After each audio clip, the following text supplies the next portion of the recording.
Dia gak ada tuh. Senyuman mulai terbit dari sudut bibir Alena. Yes, rupanya kamu udah pergi Naya. Gumamnya dalam hati, dia sangat bahagia. Yang bener Al. Terdengar kecemasan dari nada suara Zio. Iya gak ada, lagian kenapa kamu harus sepanik itu sih Zi? Alena meremas telepon yang digenggamnya. Tut tut tut. Zio tak menjawab pertanyaan Alena, dia langsung saja menutup panggilannya. Alena mengeram kesal dari rumah. Rumah orang tua Naya. Bagaimana? Tanya ibu Naya dengan cemas. Zio menggelengkan kepalanya dengan raut wajah penuh kecemasan. Bagaimana ini Pak? Ibu sudah merasakan hal aneh saat Naya bawa koper besar. Ibu mulai terisak, takut terjadi sesuatu dengan Naya. Tenanglah Bu, kita tanyakan pada teman-teman kuliahnya dulu. Ayah Naya menenangkan. Sebenarnya apa yang terjadi? Kenapa Naya bisa seperti itu? Apa kalian bertengkar sebelumnya? Cecar ayah pada Zio. Tidak sama sekali. Kami tidak bertengkar sama sekali. Justru hubungan kami sangatlah baik akhir-akhir ini. Zio berkata dengan yakin. Lalu apa ini? Kenapa Naya menghilang begitu saja? Pasti ada alasan di balik itu semua. Ayah kembali mencecar Zio dengan nada yang ketus. Zio tampak gusar. Tolong saya minta nomor telepon dan alamat yang kira-kira akan Naya datangi. Ujar Zio dengan cemas. Dan ibu memberikan beberapa nomor telepon serta alamat teman Naya. Namun setelah menghubungi mereka, ternyata hasilnya nihil. Tak ada satupun yang mengetahui keberadaan Naya saat ini. Zio terus berusaha mencari Naya ke tempat-tempat yang mungkin didatangi Naya. Tak terasa waktu sudah menunjukkan pukul 11 malam, Zio saat ini baru sampai di rumah. Wajahnya tampak lesu tak bergairah. Kepergian Naya seolah sudah membawa separuh nyawanya. Kamu pulang juga akhirnya Zi. Alena memasang raut wajah tidak sukanya. Naya hilang. Jawab Zio, dia masuk ke dalam rumah dengan langkah gontai. Zi, sudahlah jangan dipikirkan, lagian Naya itu bukanlah anak kecil lagi. Dia sudah dewasa. Alena masih bertahan dengan nada ketusnya. Cukup Al, aku sedang tak ingin berdebat. Zio berkata dengan emosi, suaranya setengah berteriak. Alena tersentak kaget mendengar bentakan dari suaminya itu. Zio-nya berkata dengan kasar padanya. Ini sungguh luar biasa. Zi, kamu membentakku karena dia. Lirih Alena dengan mata yang berair. Maafkan aku Al, aku capek. Aku mencarinya kemana-mana tapi belum ketemu, aku capek Al. Capek hati dan juga ragaku. Aku ingin sendiri. Maaf jika aku ternyata menyakiti hatimu Al. Zio tak menoleh ke arah Alena lagi, dia langsung masuk ke kamar Naya. Alena mengekorinya dari belakang. Menatap punggung Zio yang melewati kamarnya dan menghilang di balik pintu kamar Naya. Setetes air mata mengalir di pipi mulusnya. Kamu sepertinya sudah mencintai dia Zi. Alena tersenyum kecut. Untung saja dia bergerak cepat untuk mengusir Naya, kalau tidak maka Zio akan semakin dalam mencintai Naya. Pikir Alena, kamu pasti akan segera melupakan wanita itu, Zi. Alena masuk ke dalam kamarnya, berbaring telentang menatap langit-langit kamarnya. Sementara itu, Zio duduk di atas tempat tidur Naya. Dia menyentuh bantal yang biasa Naya tiduri, memeluk bantal itu dan menghidu baunya. Memejamkan matanya seakan-akan, Naya ada di kamar ini. Kamu di mana Nay? Kenapa tega meninggalkanku di saat aku mulai jatuh cinta padamu? Di saat aku membutuhkanmu dan di saat aku menginginkanmu. Zio merebahkan tubuhnya sambil memeluk bantal, hingga ia terlelap dalam tidurnya.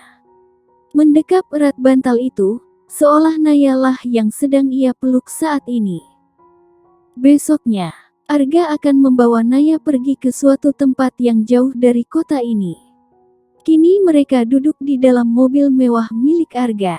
Naya tampak menatap kosong ke arah jalanan dari jendela mobilnya. membayangkan saat-saat terakhir bersama Zio yang terasa romantis dan penuh cinta. Apa Tuan Zio mencintaiku? Ah, mana mungkin. Tapi dari sentuhan dan perlakuannya itu, sangat terasa penuh kasih sayang untukku. Naya bergumam dalam hati. Bibirnya tersenyum mengingat segala kelembutan yang Zio berikan akhir-akhir ini. Nay, apa kamu mencintai suamimu itu? Tanya Arga tiba-tiba, dengan menatap lurus ke depan. Dia fokus nyetir.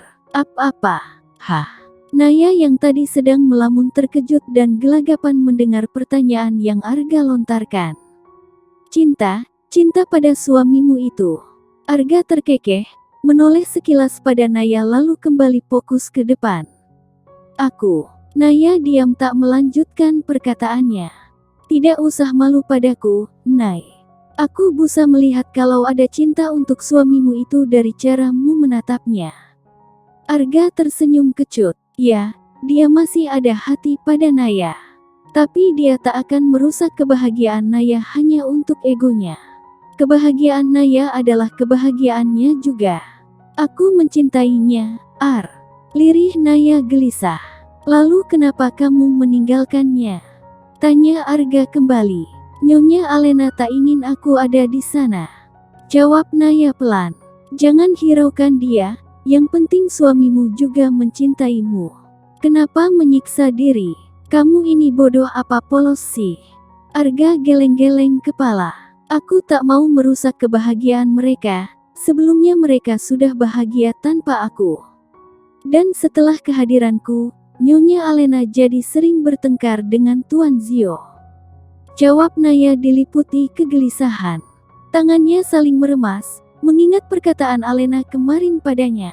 Tapi itu bukan salahmu, itu salah mereka, mereka yang membawamu ke dalam situasi ini. Arga berkata dengan nada jengkel. Karena Naya terus saja menyalahkan diri sendiri dan membela mereka. Akhirnya keduanya memilih diam, tak berkata-kata lagi.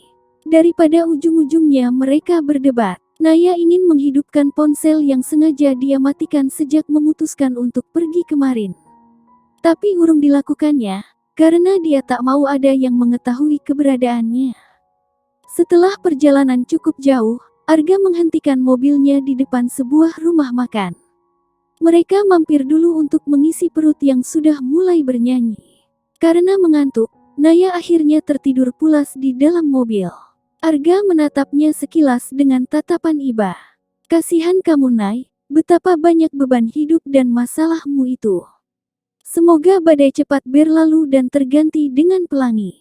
Ucapnya tulus. Setelah perjalanan cukup jauh, Arga menghentikan laju mobilnya di sebuah desa dekat lokasi pantai. Tempat ini adalah tempat kelahiran salah satu teman dekatnya. Arga memiliki sebuah villa di sini. Bukan villa mewah, tapi Arga sangat menyukai tempat ini. Suasana yang menenangkan, dari balkon villanya Arga bisa menatap lepas lautan dengan deburan ombaknya. Tempat ini jadi tempatnya melepaskan diri dari penat setelah begitu lama bekerja. Biasanya Arga akan mengunjungi villanya 1 atau 2 kali dalam sebulan. Tak ada yang tahu tentang villanya ini, hanya dirinya sendiri dan tentu saja temannya yang tinggal di kota pesisir pantai ini. Nay sudah sampai. Arga menyentuh lengan Naya dan menggoyangkannya pelan. Naya langsung membuka matanya perlahan. Sudah sampai? Tanyanya sambil menutup mulutnya dengan telapak tangan, karena dia menguap. Arga terkekeh. Iya sudah sampai, nanti dilanjut di villaku saja ya tidurnya. Apaan sih, aku udah lama juga tidurnya tadi. Naya berkata dengan senyuman malu-malu. Itu masih nguap, dengan kekehan yang masih tersisa. Sedikit, hehe. Akhirnya Naya ikut tertawa juga. Mereka pun tertawa bersama. Ini villa kamu. Naya takjub melihat villa yang menurutnya mewah. Biasa aja, gak semewah yang kamu bayangkan. Arga tersenyum. Mereka pun berjalan menuju pintu utama. Tampak 2 orang pria dan wanita paruh baya menyambut mereka di ambang pintu. Selamat datang Tuan dan Nyonya. Sapa mereka sopan. Mereka pikir, Naya adalah istri dari Arga. Naya salah tingkah mendengar panggilan nyonya untuknya. Untung saja Arga segera menjelaskannya. Ini Naya, saudara saya.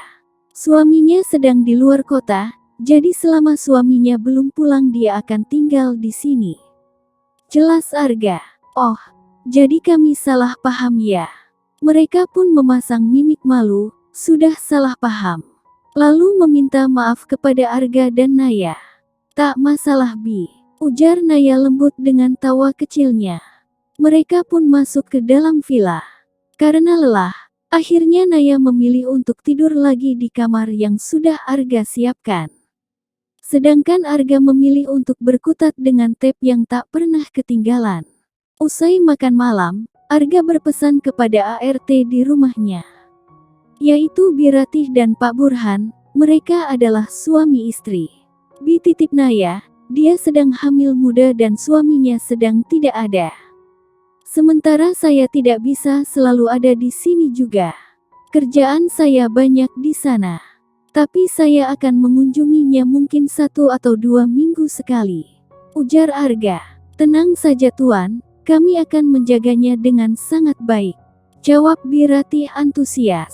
Begitupun Pak Burhan suaminya, sama antusiasnya. Terima kasih ya Ar, kamu udah bantuin aku dengan begitu banyak. Tak tahu apa aku bisa membalasnya. Ujar Naya sendu. Dia bersyukur bisa bertemu dengan Arga sahabatnya, meski dulu sempat ada cinta di antara mereka. Namun setelah tak memungkinkan bersama, mereka tetap dekat dan tak saling membenci sama sekali. Kenapa bilang begitu? Aku tulus membantumu Nay.